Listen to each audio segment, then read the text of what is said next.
Mulhall and Galvin for Ireland. Alison Miller having to drop down to the bench in a change from the first game. And of course, she scored that opening try against the United States as well. And I'm sure it won't be long before we see her. Paquin Russell, Captain Kish for Canada, Ben, Molesky, Greenshields and Harvey. So they are your teams. And we're just about set to go. These sides have met just once before. That was in 2013, 2 years ago. Canada won that very comfortably, 33-5. But if the first round of results has taught us anything, is that the form book belongs in the bin, because these two teams come into this after very contrasting fortunes in the opening round, Mel. Yeah, absolutely. I mean, Ireland, this is the first World Women's Series they've actually qualified as one of the key teams for. No one knew what to expect from them when they showed they were gutsy, they play with a lot of heart. But in terms of structure, it's all there. They hold their width well, their passing was accurate. They were a delight to watch. Leah Berard, her 71st match in the series from the United States of America, will take charge. And we're watching here for a reaction from Canada more than anything else. I mean, you have to say the United States will be bitterly disappointed by their performance against Ireland, taking nothing away from Ireland whatsoever. But we want to see Canada and how they react to that opening defeat to Fiji, because certainly that wouldn't have been in the plan book at all. And first touch of the ball there for Greenshields, and she ships it right. Not a lot of space to work with though. Jen Kish in there to act as scrum half.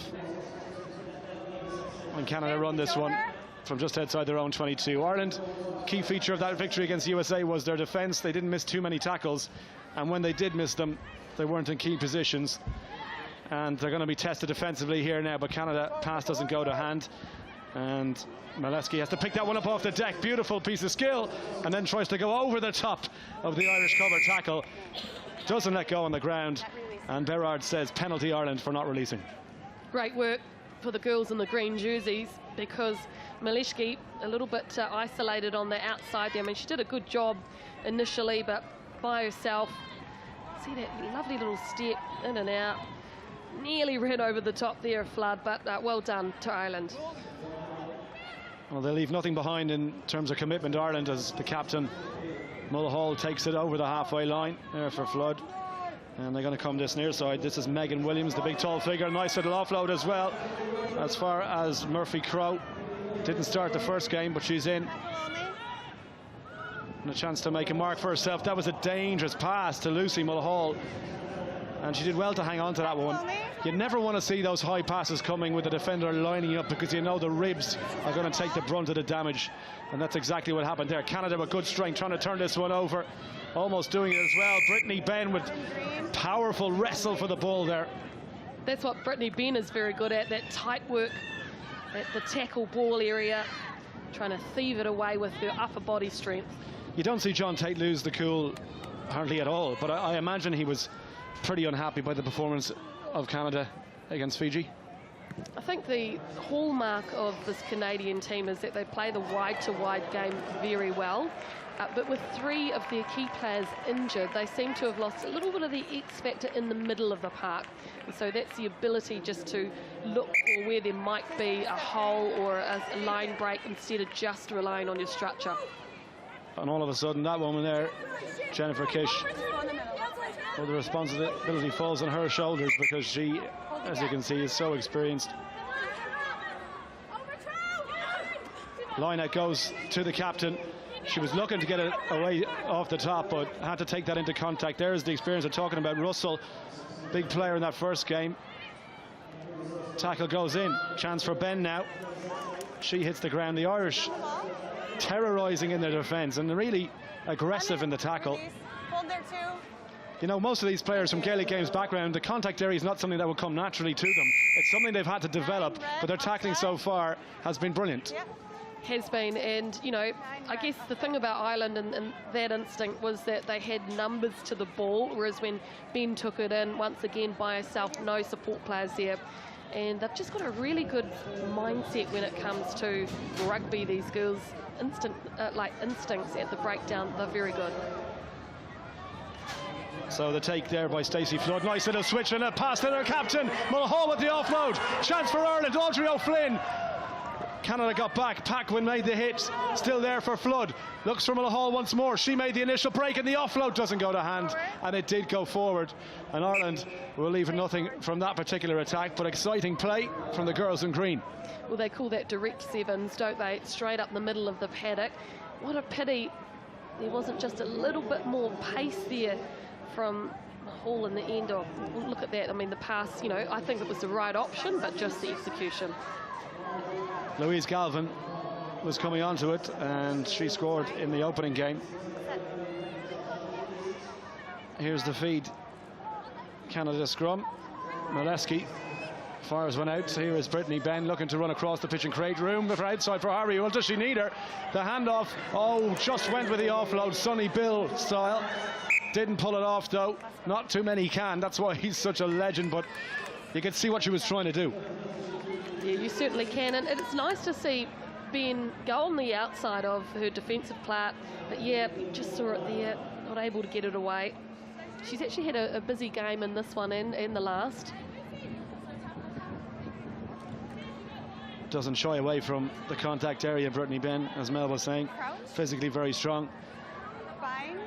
Ireland will get a chance to go here. Mulhall standing right behind this scrum. The ball a little bit loose coming back. It's okay. Nice hands there to get that away. And a little step off the outside foot there from Louise Galvin. Not the biggest, but very quick feet. Step off this one for Murphy Crowe. Roll 11.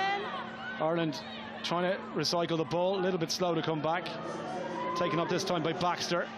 Chopped down at the legs by Brittany Benn. It looked like she took a bit of a knock when she made that tackle. She's slow getting back on her feet, and Canada give away the penalty. You know, Canada defensively here shouldn't panic too much, because you might notice that the Irish girls are standing quite close to each other. They're not actually using the width of the ball, so they're making it easier for Canada to defend them. Maybe just overthinking things at the moment, the Canadians. And the quick tap from Galvin. Little space there. Closed straight away on Audrey O'Flynn, who took that tackle. Mulhall now looks for Flood. This is better from Ireland. Williams trying to use a bit more width this time. Murphy Crowe hits the ground, and back for Stacey Flood, who fires the pass away. Oh, the gap is opened up, and Mulhall needs no second invitation. The Irish captain, Lucy Mulhall, touches down underneath the post. The Red Sea parted, and she went straight through. Look, wasn't that fantastic? Look at this hit. Really close to that last breakdown, Mulhall. She just hits it so fast, really straight. And the defence from Canada, where were they? There was just a big hole right in front of her. So with 30 seconds to go, and the conversion is good as well. Ireland leading by 7 points to 0. And look at this. You do not need to give this girl a second invitation to take a chance like that. And she put the head down. What a turn-up that would be if Ireland take down Canada. Well, a long way to go, but certainly what a start. I mean, just over a year ago, Lucy Mulhall was playing Gaelic football for a county team in Wicklow in Ireland. She was in college in Trinity studying away, knew nothing about sevens rugby. Now she's captain of Ireland. She's just scored a try in Dubai. And Ireland aren't finished yet by the looks of it. Flood. Canada get in over that ball well. Beautiful strength. And they've managed to turn this over now. Can they get a try to put them back in before the half-time whistle? Harvey's got the pace to go on the outside, but she's watched closely. And Kish with the offload. And Jen Kish is going to stretch those legs. And the captain strikes back for Canada. Ireland will cover, but it's no good because the try is good. And Jennifer Kish has dragged Canada back into it right at the stroke of half-time. That was a great try, because with limited possession, hardly any ball, Canada struck the Harvey pass back to her captain on the inside, who, like any good forward or prop in this game, works hard to get back involved and take that lovely short ball there. Jennifer Kish, she is a legend. Well, any good sports psychologist will tell you, you're at your most vulnerable just after you score. And that was the case for Ireland. They just switched off for a moment, and that's all that Jen Kish needed to level things up. The conversion good, as you've just seen, which means at the half-time whistle, well, we're tied up. Canada 7, Ireland 7. Everything to play for.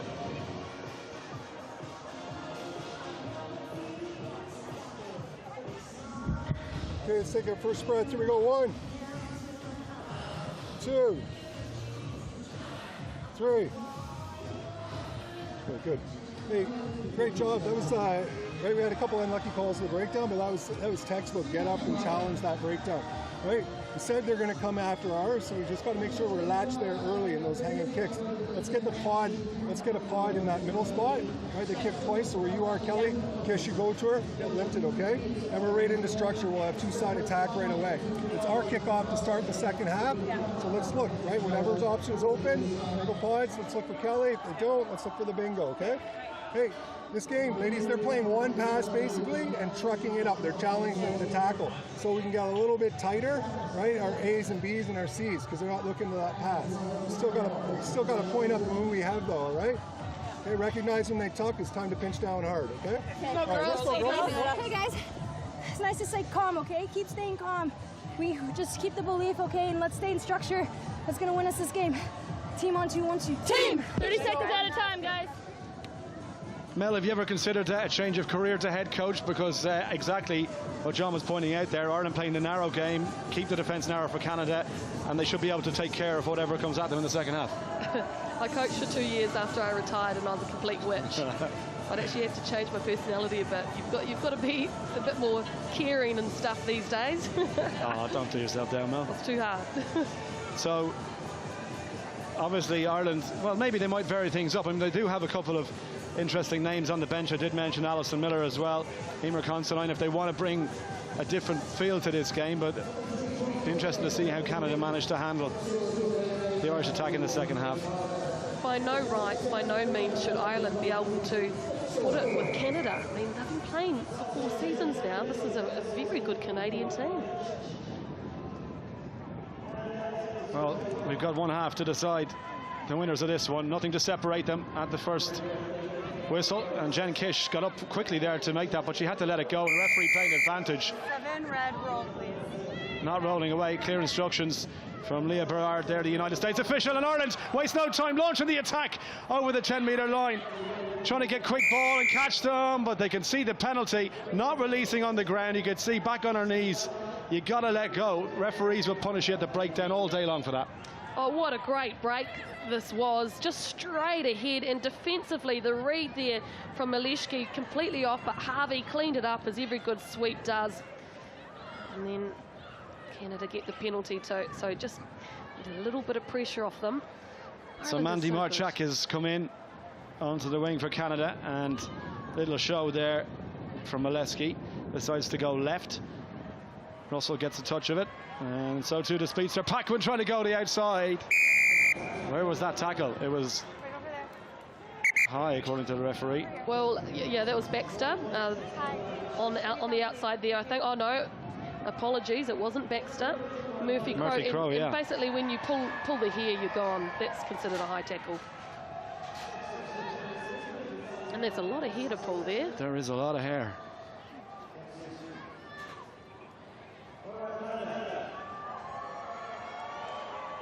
Canada wastes no time getting on with it. Jen Kish draws the line. This is a beautiful attack. They're all standing deep. The pass, the last pass. Well, you need a crane to catch that one because it was just so high over her head. And that's just the basics now for Canada that are costing them. I wonder if Marchak should be one person in there and passing the ball to Paquin, who's actually the pace. But anyway, you know, just little things like that let you down, crucial moments. Ireland hang on. Flood to feed, again, a little bit sloppy. Ireland's struggling to get that back, and Canada have managed to win it against the head now. Chance to go wide here and maybe catch the Ireland defence unawares. We know the speedster's out wide. Harvey with a chance, going to go around the outside. It's a try.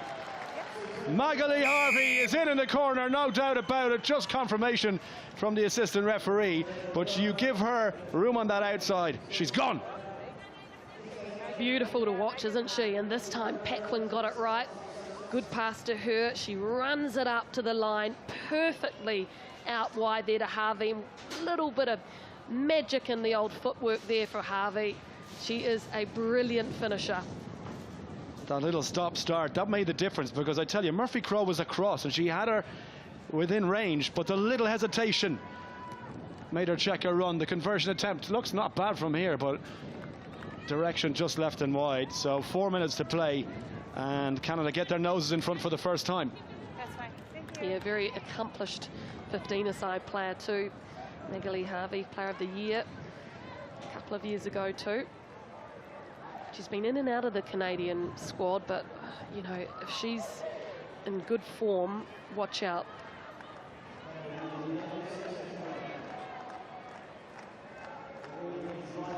Katie Fitzhenry is in for Ireland. So too is Naupu Fanene.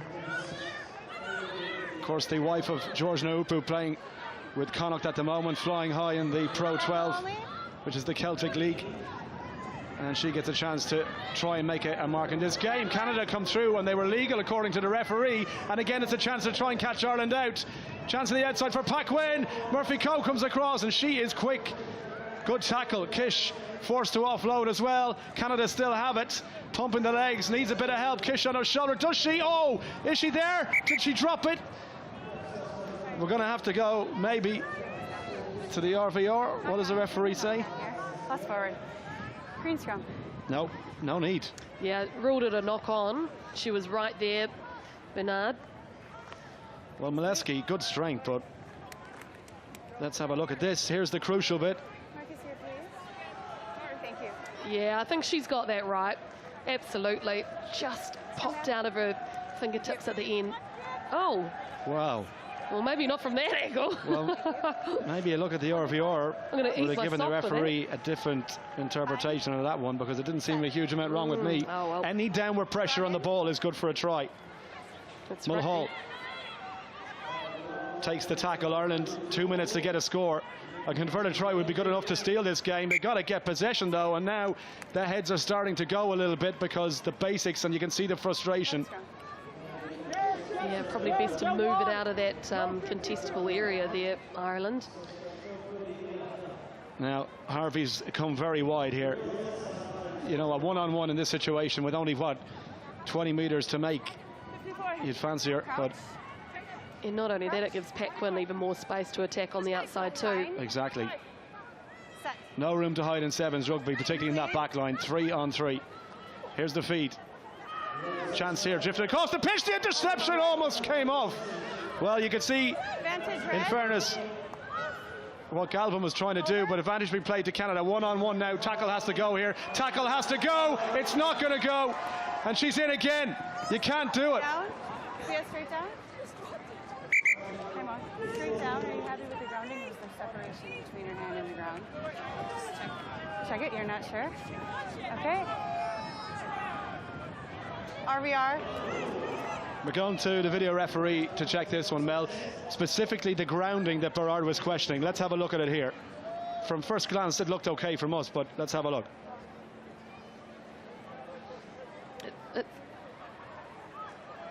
Yeah. Oh, the ref's in the... Oh, ref's in the way. I mean, how did she not see that, though? You'd have to ask. There is a hint of... It might have separated from her hand. It does look like it bounced on Oak. Try given. Yeah, I suppose if you're not sure, you got to look, but that was right in front of the assistant referee. But anyway, Canada get that try. That is going to be good enough to win this game. Too far now for Ireland to come. And let's talk about Harvey's stop and start, how she, you know, she'll stop in motion and then start again, and it's just so smooth. And it's so hard to defend against that, isn't it? Because you just don't know what she's going to do. If you stop and stand up with her, you're leaving yourself open to being gone on the outside. And if you go with her and she cuts back inside, Alison Miller has just come on from Ireland. And I'm surprised that it's taken this long to see Ali Miller, because we saw with her pace what she did in that first game against the United States. They're on the outside, and with 30 seconds to go and the game is up, now she comes on. So a strange one from the Irish management. But anyway, maybe conserving some of the players for later on in the pool stage. They've got a big match coming up against Fiji. And one win already under their belt. Again, you know, miscommunication there. I mean, the player, you've got to leave for the player coming from behind, right?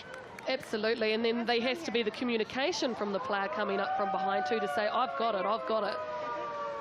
Either they didn't talk, or just, you know, a few nerves coming in now from a team that's starting off in this women's series. Absolutely, and take nothing away from the first victory. Emer Considine there as well, just looking a little bit frustrated. Crouch. Former dual star from County Clare. Set. nominated for an All-Star in Ireland back in 2009. We haven't seen too much of her in the series so far. Didn't get much game time in the first match. But there for Canada, and they're going to have another go. Is there one last sting in the tail from the Canadians? And from this woman here is on a hat-trick, Magali Harvey. Well, she won't get past Alison Miller.